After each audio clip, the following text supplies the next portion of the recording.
నమస్తే, welcome to జై హో సక్సెస్ మంత్ర. ఇవాల్టి జై హో సక్సెస్ మంత్రాలో మనతో పాటు స్టూడియోలో ఉన్నారు Srikanth Kondapalli, NLP and self help trainer. ఆయనతో మాట్లాడదాం. ఇవాళ టాపిక్ ఏంటో అడిగి తెలుసుకుందాం. సార్ నమస్తే. నమస్తే అండి, మా స్టూడియోకి స్వాగతం. Thank you sir. సార్, ఇవాళ మనం చర్చించుకోబోయేటువంటి టాపిక్ ఏంటి? ఈరోజు మనం మాట్లాడుకునే టాపిక్ బ్రేకప్ ప్రేమకి ప్యాకప్ చేస్తుందా.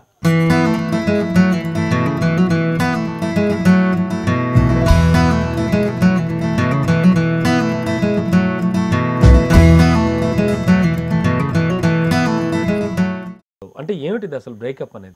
ఒకప్పుడున్న బంధాలకి ఇప్పుడున్న బంధాలకి చూస్తే ముఖ్యంగా ఇప్పుడు యువతలో ఈ బ్రేకప్ అనే పదం ఒక ఫ్యాన్సీ వర్డ్ లాగా కూడా అయిపోయింది. ఆకర్షణకి ప్రేమకి మధ్యన వ్యత్యాసం తెలియకుండా కూడా చాలా సందర్భాల్లో ఇది వాడేస్తున్నారు. సో ఇక్కడ మనం కొంచెం అసలు బంధాలు ఏంటి, ఈ ప్రేమ ఏంటో అర్థం చేసుకోవాల్సిన అవసరం ఉంది. ఎందుకంటే when we say about love, we say we fall in love. అంటే ప్రేమలో ఎప్పుడు పడిపోతారో చాలా వరకు వాళ్ళిద్దరికీ తెలియదు. ఉదాహరణకి యువత విషయంలో చూస్తే ఒక స్త్రీకి పురుషుడికి బహుశా ఎప్పుడు ఏ టైంలో ఎగ్జాక్ట్గా ఏ మూమెంట్లో they fall in love, even they don't know. కానీ ఎప్పుడైతే ఈ లవ్లోంచి బయటికి వస్తున్నామో అని అనుకుంటున్నారో అప్పుడు దే ఆర్ స్టార్టెడ్ థింకింగ్. ఎన్నో సందర్భాల్లో ఎన్నో విషయాల్లో ఆలోచిస్తున్నారు. ఈ రెండింటి మధ్య వ్యత్యాసాన్ని మనం అర్థం చేసుకుంటే ఈ బ్రేకప్ ఏంటో మనం బాగా పట్టేయచ్చు. ఓకే, మీరు చెప్పినట్టుగా ఒకప్పుడు వైఫ్ అండ్ హస్బెండ్ మధ్యలో డైవోర్స్ అనేటువంటి ఎక్కువగా ఉండేవి. అఫ్ కోర్స్ అంటే అలా వెళదాం అనుకునే వాళ్ళు ఎక్కువగా ఆ పదాన్ని వినియోగిస్తూ ఉండేవారు, ఆ పదం యూసేజ్ ఎక్కువ ఉండేది. కానీ ఈ మధ్యకాలంలో బ్రేకప్ అంటే ఇట్స్ ఓన్లీ ఫర్ లవర్స్ అంటారా? బ్రేకప్ అనేది ఏమనుకోవచ్చు? ఈ బ్రేకప్ అనే పదము చాలా వరకు లవర్స్ మధ్యన వాడుతున్నారు. కానీ ఏ రిలేషన్షిప్ అయినా ప్రేమ అనేది it's universal. It's not only about ఎక్స్టర్నల్గా ఒక ఆపోజిట్ జెండర్ మధ్యన ఉండాల్సిన అవసరం లేదు. ఒక మంచి ఫ్రెండ్షిప్ ఉండే బంధంలో అయినా, లేదా తల్లిదండ్రుల్లో అయినా, లేదా ఎలాంటి రిలేషన్షిప్లో అయినా ఉండొచ్చు. కానీ బ్రేకప్ అనే పదం మాత్రం ఇక్కడ ఎక్కువ వాడుతున్నాము. ఇక్కడ వాళ్ళు ఏం సింబాలిక్గా వాడుతున్నారంటే ఆ బంధం విచ్ఛిన్నం అవుతుంది, ఆ బంధం కట్ అవుతుంది అని సింబాలిక్గా వాడుతున్నారు.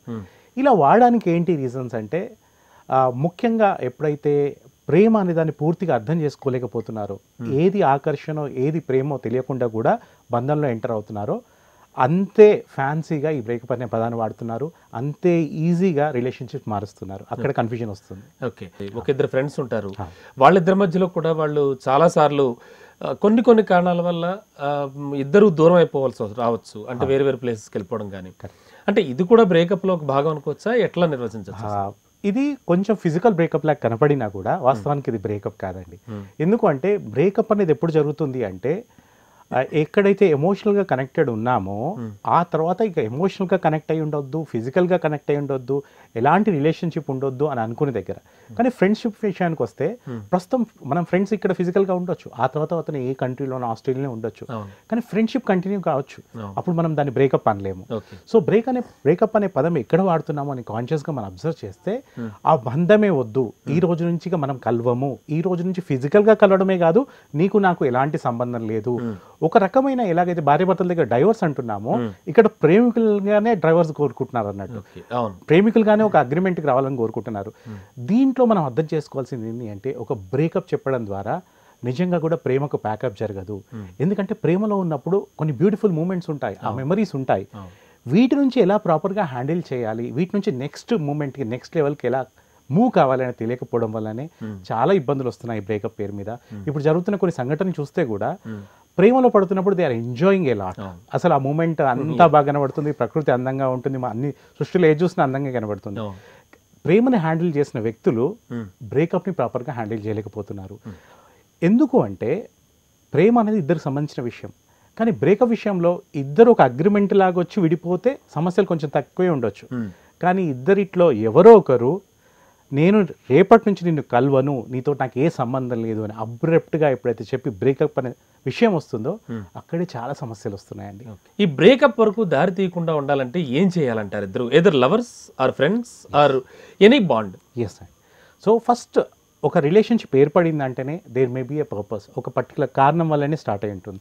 అంతమంది ఉన్న ఈ వ్యక్తిని ఎందుకు నచ్చారు, ఈ వ్యక్తి ఎందుకు ఫ్రెండ్ అయ్యారు, ఈ వ్యక్తి ఎందుకే మీకు లవర్ అయ్యారు అంటే కొన్ని విషయాలు నచ్చి ఉంటాయి మొదట్లో ఆ వ్యక్తిలో. ఆ వ్యక్తిలో నా విషయాలు మిమ్మల్ని ఆకర్షించి ఉంటాయి, ఆ వ్యక్తిలో నా విషయాలు మీకు ఎంతో కంపాటబిలిటీని ఇచ్చి ఉంటాయి. ఆ విషయాల మీద ఫోకస్ అంటే సింక్ అవ్వడం, కనెక్ట్ అయిపోతారు, సింక్ అయిపోతారు మీరు అన్నట్టు. అప్పటి వరకు బాగుంటుంది, ఆ రిలేషన్షిప్ని ఎంజాయ్ చేస్తారు. కానీ ఏదో సందర్భంలో ఏదో కారణం వల్ల లేదా కొన్ని ఆకర్షణ తగ్గడం వల్ల కూడా అప్పటి వరకు చూడని కొన్ని నెగిటివ్ యాంగిల్స్ లేదా బలహీనతలు కూడా ఇప్పుడు సడన్ గా ఫోకస్ చేయడం స్టార్ట్ చేయడం వల్ల కూడా ఇది అయ్యే అవకాశం ఉంటుంది. ఓకే, ఇప్పుడు మీరు నేను ఉన్నాం, మన మధ్యలో ఒక బాండ్ ఉంది. ఓకే, ఎప్పటి నుంచో మనం కలిసి చదువుకున్నాం, జర్నీ చేస్తున్నాం, జస్ట్ కాసేపు అలా అనుకుందాం. మరి ఇటువంటి సందర్భంలో ఏదో ఒక విషయంలో మీరు ఇప్పుడు తాజాగా నాకు నచ్చట్లేదు, మరి ఆ నచ్చకపోవడానికి గతంలోనే ఒక బీజం పడి ఉంటుందంటారా, లేకపోతే అది ఇప్పటికిప్పుడు ఇలా వచ్చి ఒక 2-3 రోజుల్లో మీతో కటీఫ్ అంటే ఇంకా మీతో నాకు అనవసరం అన్నట్టుగా ప్రవర్తించడం అనేది జరుగుతూ ఉంటుందా? జనరల్ గా మీరు చాలా మందిని అబ్జర్వ్ చేస్తూ కరెక్ట్ అండి. సో అలా జరగవచ్చు, ఎక్కడో ఒక దగ్గర సంఘటన జరగవచ్చు. ఆ సంఘటన అలాగే క్యారీ చేసి దాన్ని మెల్లిగా మనసులో పెంచి పోషించుకొని ఉంటే మాత్రం ఫ్యూచర్లో ఇబ్బంది వచ్చే అవకాశం ఉంది. అందుకోసం ఏ బంధంలో అయినా మళ్ళీ it leads to breakup. So అందుకోసం మనం ఏం చేయాల్సి ఉంటుందంటే, are we having the open communication or not? ఎప్పుడైతే నేనన్న మాట మిమ్మల్ని బాధించినా, మీరన్న మాట నన్ను బాధించినా, మరొక సందర్భం రాగానే ఆ రోజు నువ్వు ఇలా అన్నావు కదా, నాకు కొంచెం బాధ అయింది, బహుశా ఆ రోజు నీ మూడ్ బాగాలేదా ఏంటి అని వాళ్ళ వర్షన్ ఏంటో తెలుసుకోవడానికి మనం ట్రై చేస్తే ఆటోమేటిక్గా వాళ్ళు అన్న మాట యొక్క అసలు అర్థమవుతుంది. అప్పుడు ఆ కమ్యూనికేషన్ కూడా మళ్ళీ స్ట్రాంగ్ అవుతుంది. ఒక్కసారి ఓపెన్ కమ్యూనికేషన్ స్ట్రాంగ్ అయింది అనుకోండి, మళ్ళీ రిలేషన్షిప్ స్ట్రాంగ్ అవుతుంది. హై లెవెల్ సొసైటీలో ఉన్న మిడిల్ క్లాస్ వాళ్ళని ఎవరైనా కూడా చాలా మందిని జనరల్గా అబ్జర్వ్ చేస్తూ ఉంటాం, ఇంట్లో తల్లిదండ్రులతోనే కొడుకు మాట్లాడు, లేదా ఇంట్లో అన్నా తమ్ముడు మాట్లాడుకోరు. అంటే ఇది కూడా నథింగ్ బట్ బ్రేకప్ అంటే నేను అనుకోవడం, అవునండి? ఓకే, మరి ఇటువంటి సందర్భాలు ఒకింట్లో ఉంటారు, వాళ్ళు పక్క పక్కన కూర్చుని తింటూ ఉంటారు, ప్లస్ లేదా తల్లితో అయితే కనుక తల్లి వండి పెట్టాలి, అదే తింటాడు వీడు, కానీ తల్లితో మాట్లాడు సరిగ్గా. అంటే ఇది కూడా ఒక రకమైనటువంటి బ్రేకప్ అనుకోవచ్చు అంటారా? తప్పకుండా అండి. పదం మనం అక్కడ బ్రేకప్ అనేది వాడుకోకుండా జనరల్గా, కానీ ఒక రకమైన బ్రేకప్. దేనికి బ్రేకప్ అంటే ఆ రిలేషన్షిప్లో బ్రేకప్. చాలా మందికి వాళ్ళకు ఒక మదర్ లేనప్పుడు ఎంత బాధ ఉంటుంది అని ఆ వ్యక్తిని మనం కలిస్తే అర్థమవుతుంది. ఆ మదర్ని ఎలా మిస్ అవుతాడు. ఇక్కడ ఫిజికల్గా మదర్ అవైలబుల్ ఉంది, లేదా ఆవిడకి కొడుకున్నాడు, కానీ ఆ రిలేషన్షిప్ని ఎంజాయ్ చేయట్లేదు అంటే ఎక్కడో చిన్న గ్యాప్ ఉందని అర్థం. ముఖ్యంగా ఏంటి అంటే అనవసరమైన పట్టుదలలు పోయి చాలా అద్భుతమైన బంధాలు మనం కోల్పోతుంటాము. అలా మాట్లాడకపోవడం వల్ల తను ఏం సాధిస్తారు అంటే, మీరు అన్నట్టు నేను కూడా ఒక బంధాన్ని చూసాను, దాదాపు 20 సంవత్సరాలు వాళ్ళు మాట్లాడుకోలేదు, కానీ ఆ 20 సంవత్సరాల్లో జరిగే ఎన్నో అద్భుతమైన మూమెంట్స్ని ఆ రిలేషన్షిప్లో ఉన్న గొప్పతనాన్ని వాళ్ళు కోల్పోయినట్టే. ఫార్చునేట్లీ కొన్ని బంధాలు ఏమవుతాయంటే మనకు పుట్టుకతో వస్తాయి, కొన్ని బంధాలు మాత్రం మనం ఏర్పరచుకుంటాం. ఫ్రెండ్షిప్ అనేది మనం కాన్షియస్గా లవ్ ఆల్సో, లేదా లైఫ్ పార్ట్నర్. కానీ మదర్, ఫాదర్, బ్రదర్, సిస్టర్ ఇలాంటివన్నీ మనకు పుట్టుకతో వస్తాయి. There may be higher purpose, మనకు తెలియని ఒక రీజన్ కూడా ఉండొచ్చు వాళ్ళు మన లైఫ్లోకి వచ్చారు అంటే. ఆ బంధాన్ని ఎంజాయ్ చేయకుండా కొన్ని అహంభావనల వల్ల లేదా కొన్ని అనుమానాల వల్ల, ముఖ్యంగా ఇగో వల్ల communication is the blood of any relationship. ఆ మాట్లాడడం అనేది ఆపేసాం అనుకోండి, ఆ బంధానికి చాలా దూరం అయిపోయే అవకాశం ఉంటుంది. మీరు అన్నట్టు ఆ బంధంతో పొందాల్సిన ఎన్నో మంచి విషయాలు కోల్పోతాడు. సో చివరికి బాధపడేది ఎవరు అంటే ఆ ఇద్దరే. చివరికి ఆ తల్లి బాధపడుతుంది, కొడుకు బాధపడతారు. సో అహాని కొద్దిసేపు పక్కకు పెట్టి ఇద్దరు ఇట్లో ఎవరో ఒకరు ఒక్కసారి మళ్ళీ కమ్యూనికేషన్ స్టార్ట్ అయింది అనుకోండి, ఎన్నో అనుమానాలకి, ఎన్నో అపోహలకి అది ఆటోమేటిక్గా సమాధి చేస్తుంది, ఆటోమేటిక్గా మన రిలేషన్షిప్ స్టార్ట్ అవుతుంది. ఇద్దరు ఆడపిల్లల మధ్యలో అంటే చదువుకుంటున్నారు, వాళ్ళు చక్కగా పక్కపక్కలలో ఉంటున్నారు, చాలా క్లోజ్, వాళ్ళ ఫ్యామిలీ వీళ్ళ ఫ్యామిలీ క్లోజ్. ఇటువంటి ఆడపిల్లల మధ్యలో కూడా అప్పుడప్పుడు తగువలు, కొట్లాటలు చూస్తూ ఉంటాం.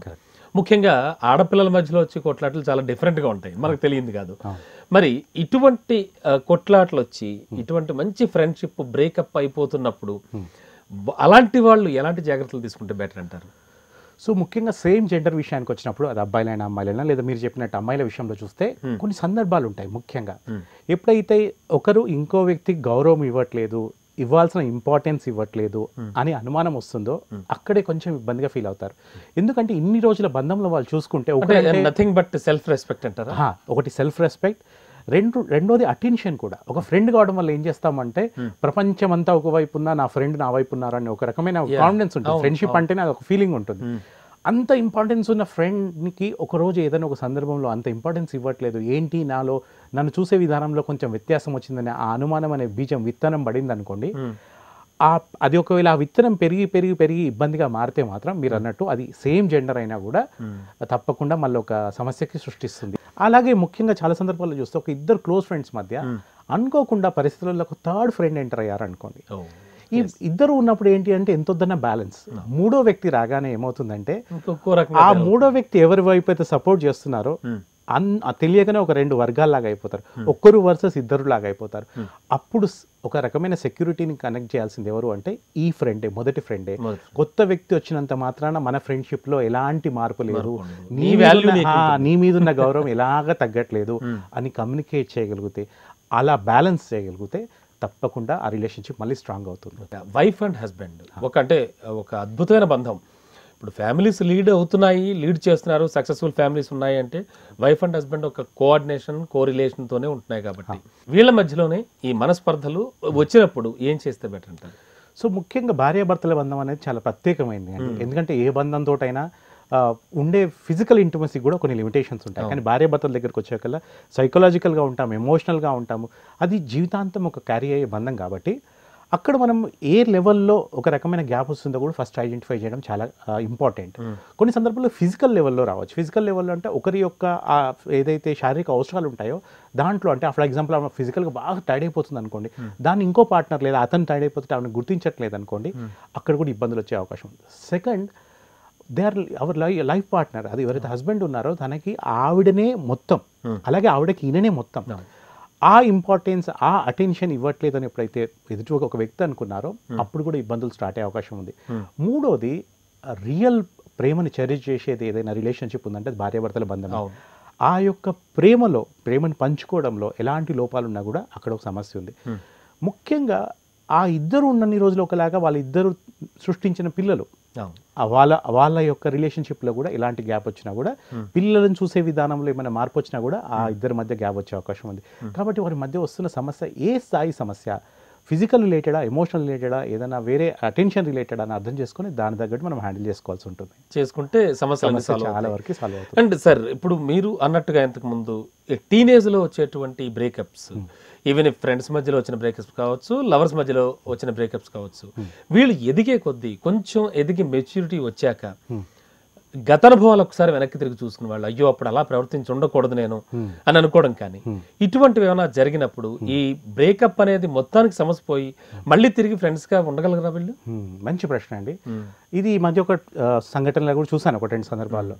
ఒకప్పుడు అప్పుడున్న పరిస్థితుల వల్ల, అప్పుడున్న కెరియర్ గోల్స్ వల్ల కూడా ఇది వర్కౌట్ అయ్యట్లేదు, రిలేషన్షిప్ వర్కౌట్ అయ్యట్లేదు అని ఎవరో ఒకరు ఇద్దరిట్లో ఒక డిసిషన్ తీసుకొని వాళ్ళు మూవ్ ఆన్ అయిపోతున్నారు.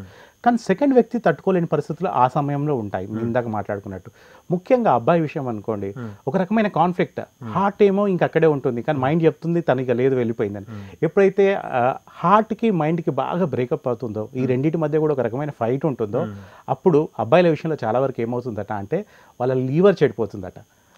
సో ఎందుకు అంటే ఒక రకమైన ఫ్రస్ట్రేషన్లో తాగుడు లేదా ఇలాంటి అలవాట్లకు వెళ్ళిపోతున్నారు. సో ఈ ఫుడ్ ప్రాపర్గా తీసుకోరు, ప్రాపర్గా పడుకోరు, ఒక రకమైన ఫస్ట్ ఇనీషియల్ స్టేజ్ చాలా సఫర్ అవుతారు ఫిజికల్లీ.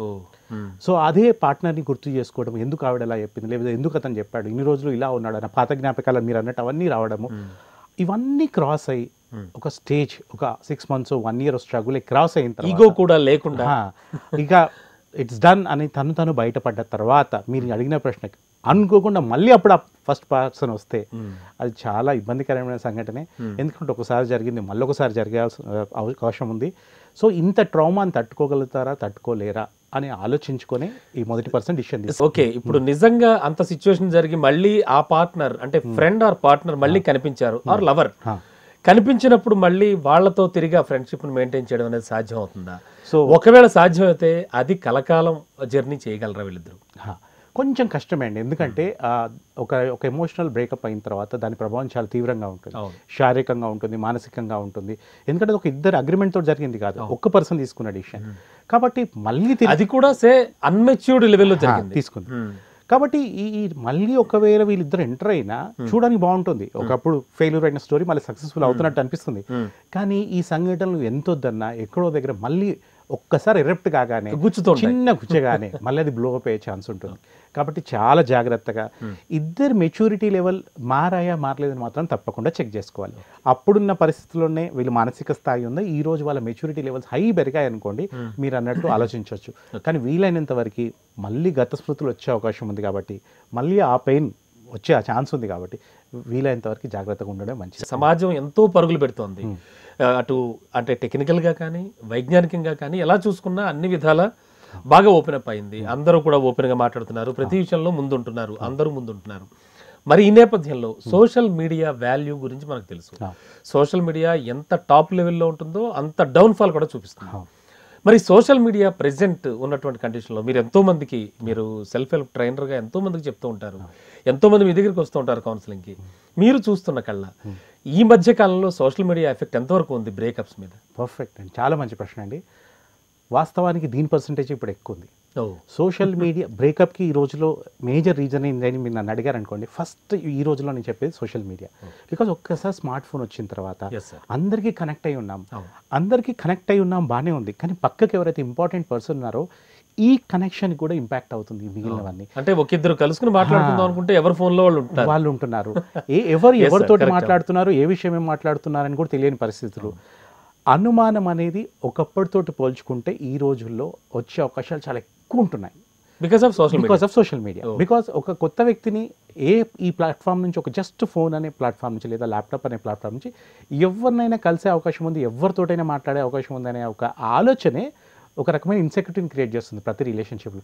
అందుకోసమే చూస్తే కూడా ఒకప్పుడు భర్త మీద భార్య అనుమానిస్తూ తన ఫోన్ చెక్ చేస్తుంది అని అనేవారు. కానీ ఇప్పుడు ఆల్మోస్ట్ చాలా రిలేషన్షిప్లో అబ్బాయికి ఎవరైతే లవర్ ఉంటారో అమ్మాయి యొక్క ఫోన్ ఏంటి, ఏం జరుగుతుందని చూసుకోవాలని కోరుకుంటుంది. ఇలా వైస్ వర్సా చూసుకోవాలనుకుంటున్నారు. ఎందుకు అంటే మీరు అన్నట్టు సోషల్ మీడియాలో ఎవరితోటి కనెక్ట్ అవుతున్నారు, ఎందుకు కనెక్ట్ అవుతున్నారు, చాలా సమస్యలకు కారణం సోషల్ మీడియానే.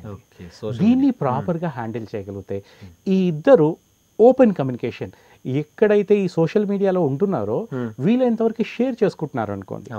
సో ఒక ఇంట్లో ఒక ఇద్దరు ఇంపార్టెంట్ పీపుల్ అంటే ముఖ్యమైన వైఫ్ అండ్ హస్బెండ్ లేదా ఇద్దరు లవర్స్ మధ్య కూడా ఫోన్ లాక్ చేసుకుంటున్నారు అంటేనే నీకు తెలియకూడనివి నా దగ్గర ఏదో ఉంది అని అర్థం. సో ప్రోగ్రామ్ చూస్తున్న వాళ్ళు చాలా మంది ఇంపాక్ట్ పడచ్చు. సో నువ్వు తెలుసుకోవాల్సింది నా జీవితంలో కొన్నే ఉన్నాయి, అన్నీ తెలుసుకోవాల్సిన అవసరం లేదు అని ఎక్కడో మనం ఇండైరెక్ట్ కనెక్ట్ చేస్తున్నాం. కనీసం ఒక్క వ్యక్తిని మనం 100% ట్రస్ట్ చేయకుంటే, ఒక్క రిలేషన్షిప్ అన్న చెరిష్ చేయకుంటే మనం ఏదో మిస్ అవుతున్నట్టే. అలా అని చెప్పేసి శ్రీకాంత్ గారు మీరు ఫోన్కి లాక్ ఉండొద్దు అంటారా? నేను లాక్ ఉండట్లేదు. మీరు ఎవరినైతే ఈ ప్రపంచంలో నమ్ముతున్నారో, ఎవరితోటైతే ఉంటున్నారో మీ ఇద్దరు తెలిసి ఉండాలి, వాళ్ళకి అట్లీస్ట్ ఫోన్ యాక్సెసిబుల్ ఉండాలి. ఎప్పుడైనా మీరు మీ వైఫ్ చేతిలో ఫోన్ పెట్టగలగాలి, మీ వైఫ్ ఫోన్ మీ చేతిలో పెట్టగలగాలి, లేదా వైస్ వర్సా లవర్స్ అయితే అలాగే. సో అప్పుడు ట్రస్ట్ కూడా కొంచెం హెల్ప్ అవుతుంది ఇంకా బిల్డ్ కావడానికి. ఎస్, నాకు తెలియని రహస్యాలు పెద్దగా అంటే ఆ బాండింగ్ కలకాలం ఉంటుంది, నో డౌట్. అలా కావాలని ఇవ్వాల్సిన అవసరం లేదు, కానీ అంత ఓపెన్నెస్ అయితే ఉండాల్సిన అవసరం ఉండాలి ఖచ్చితంగా. అట్లీస్ట్ ఆ సంకేతాలు అయితే పంపాలి. అండ్ సార్, ఇప్పుడు మీరు చెప్తుంటే నాకు అనిపిస్తుంది రెండు ప్రధానమైనటువంటి విషయాలు ఉన్నాయి బ్రేకప్కు సంబంధించి. ఒకటి అనుమానం, రెండు నమ్మకం. ఏమిటి వీటి రెండింటి గురించి ఏం మాట్లాడుకోవచ్చు అంటే? ఏ బంధమైన మూలం ఏంటి అంటే, దాని పిల్లర్స్ ఏంటి అంటే మీరు అన్నట్టు ట్రస్టే, విశ్వాసమే. ఒక విశ్వాసంతో స్టార్ట్ అవుతాం. ముఖ్యంగా ప్రేమ విషయాలైనా, భార్యాభర్తలైనా, లేదా ముఖ్యమైన బంధాలు అన్నింటిలో కూడా ట్రస్టే చాలా ఇంపార్టెంట్. ఈ ట్రస్ట్కి ఎప్పుడైతే ఫర్ ఎగ్జాంపుల్ ఒక కుండకి చిన్న బొక్క పడింది అనుకోండి, చిన్న హోల్ పడింది, కానీ వాటర్ డ్రాప్ ఎలాగ వెళ్ళిపోతుందో, ఈ ట్రస్ట్కి డేంజరస్ థింగ్ ఏంటి అంటే ఒక చిన్న అనుమానం. సో ఈ అనుమానం అనేది ఎక్కడ ఎంటర్ కాకుండా మనం జాగ్రత్త తీసుకుంటే, ఆ బంధంలో ఉన్న ఇద్దరు జాగ్రత్త తీసుకుంటే ఆటోమేటిక్గా ఈ ట్రస్ట్ని కాపాడుకోవచ్చు. అనుమానం ఏ సందర్భంలో వస్తుంది, ఎందుకు రావచ్చు అంటే చాలా సందర్భాల్లో కమ్యూనికేషన్ లేనప్పుడే.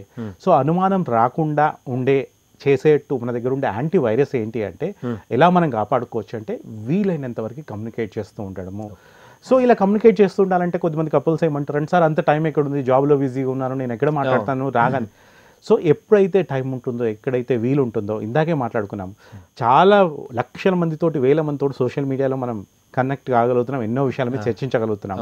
అలాంటిది మన లైఫ్లో ఉన్న ఇంపార్టెంట్ పర్సన్ తోటి మనం కమ్యూనికేట్ కాకుంటే చాలా ఇబ్బందులు వస్తాయి. సో కాబట్టి ఎప్పుడప్పుడు కమ్యూనికేట్ చేస్తూ ఉండడం వల్ల వీలైనంత వరకు అనుమానం రాకుండా, అనుమానాలకు ఆస్కారం లేకుండా ముందే యాంటీవైరస్ లాగా మనం వర్క్ చేసుకోవచ్చు.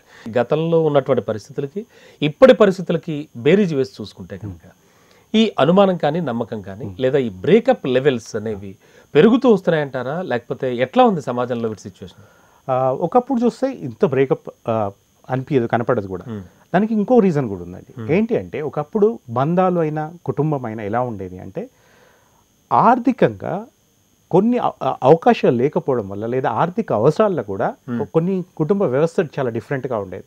ఫర్ ఎగ్జాంపుల్ ఒక వ్యవసాయం ఉండేది, సంవత్సరానికి ఒకసారి పంట, లేకపోతే 6 నెలలకు ఒక పంట. ఒక కుటుంబం మొత్తము ఒకే పర్టికులర్ ఇన్కమ్ సోర్స్ ద్వారా అందరూ చాలా హ్యాపీగా ఉండేవాళ్ళు ఆ రోజుల్లో కూడా. ఎప్పుడైతే ఇండివిజువల్ ఇన్కమ్ సోర్సెస్ అనేది స్టార్ట్ అయిందో, అది ఉమెన్ కావచ్చు, మెన్ కావచ్చు, ఎవరికైనా కావచ్చు, ఇన్కమ్ అనేది ఇండివిజువలైజ్డ్ అయిపోయింది. ఎప్పుడైతే ఇన్కమ్ ఇండివిజువల్ అయిపోయిందో ఖర్చు అనేది ఇండివిజువల్ అయిపోయింది.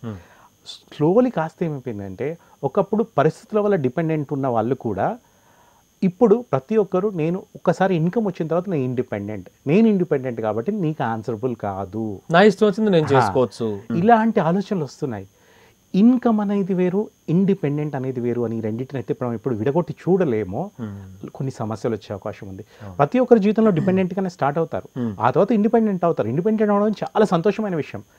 ఇండిపెండెంట్ తర్వాత ఇంకొక ముఖ్యమైన స్టేజ్ ఉంటుంది, దాన్ని ఇంటర్ డిపెండెన్స్ అంటాం. ఒకరి మీద ఒకరు ఆధారపడి ఉండడం. నా ఇన్కమ్ నేను టేబుల్ మీద తీసుకొచ్చినా కూడా, నా ఇన్కమ్ నేను ఇంటికి తీసుకొచ్చినా కూడా, నా ఇన్కమ్కి మన బంధానికి, నేను మీతో పంచుకునే విషయాలకి సంబంధం లేదు అనేది మనం ఎప్పుడైతే చూడగలుగుతామో చాలా సమస్యలకి అంటే పూర్తిగా అక్కడ ఇన్కమ్ అనేదాన్ని, మనీ అనేదాన్ని పక్కకు పెట్టి బంధంలో ఉన్న కుటుంబం అనేది ఒక డిఫరెంట్ బంధం. ఇన్కమ్ కోసం ఏర్పరచుకున్న బంధం కాదు అది, అదొక relationship, wife and husband. So నేను ఇన్కమ్ తీసుకొస్తున్నాను లేదా హస్బెండ్ అయినా నేను సంపాదిస్తున్నాను కాబట్టి నువ్వు వినాలని అని ఎప్పుడైతే స్టార్ట్ అవుతుందో, ఇన్కమ్ అనే విషయం పక్కకు వెళ్తే ఆటోమేటిక్గా ఇన్కమింగ్ రిలేషన్షిప్ చాలా బాగుంటుంది. మహిళలకు ఆర్థిక స్వేచ్ఛ ఎక్కువ అయ్యాక కాస్త ఈ బ్రేకప్స్ అవి ఎక్కువయ్యాయని కూడా ఒక సర్వేలో ఏదో చెప్తూ రాసుకొచ్చారు వాళ్ళు. ఈజ్ ఇట్ ట్రూ అండి? నిజంగా అంటే మహిళలు ఆలోచించట్లేదన్నా ఏమిటనుకోవచ్చు? అలా అనలేము. సంపాదించడం అనేది ఒక బాధ్యతగా తీసుకుంటున్నారు, వాళ్ళ యొక్క హక్కుగా తీసుకుంటున్నారు. That is they right.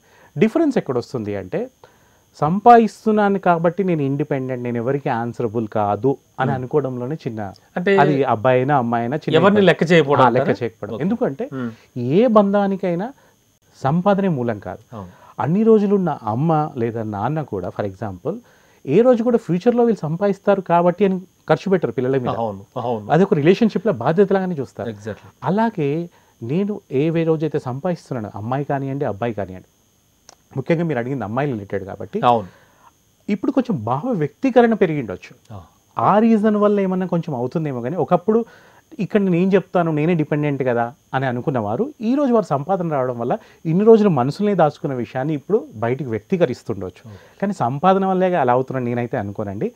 అయితే సంపాదన ఒక రీజన్ లాగా కనబడవచ్చు. ఇన్ని రోజులు ఆ భావ వ్యక్తీకరించలేదు, నేను చెప్పలేదు, కానీ ఈరోజు చెప్తున్నాను ఎందుకంటే నాకు అవకాశం ఉంది, నాకు ఏ ఇబ్బంది రాదు అనే ఒక ధైర్యం కూడా ఉంది.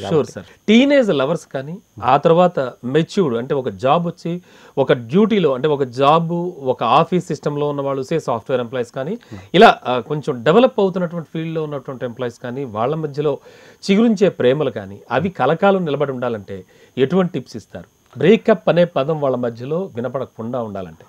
ప్రతి వ్యక్తిలోనూ కొన్ని లోపాలు ఉండొచ్చండి. ప్రేమలో ఉన్నప్పుడు, ప్రేమలో స్టార్టింగ్లో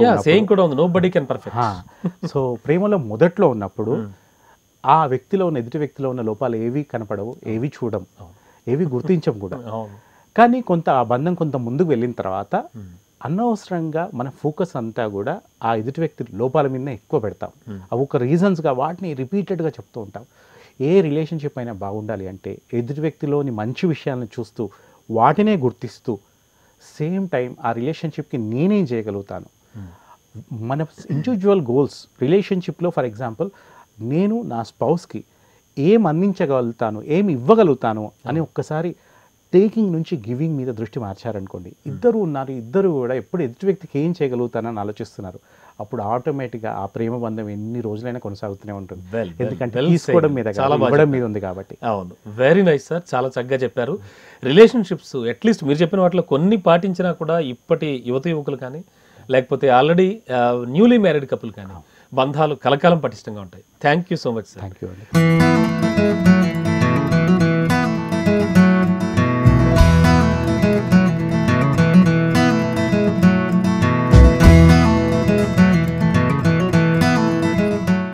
ఇది ఇవాల్టి జై హో సక్సెస్ మంత్ర. తిరిగి మరో జై హో సక్సెస్ మంత్రాలు మళ్ళీ కలుద్దాం.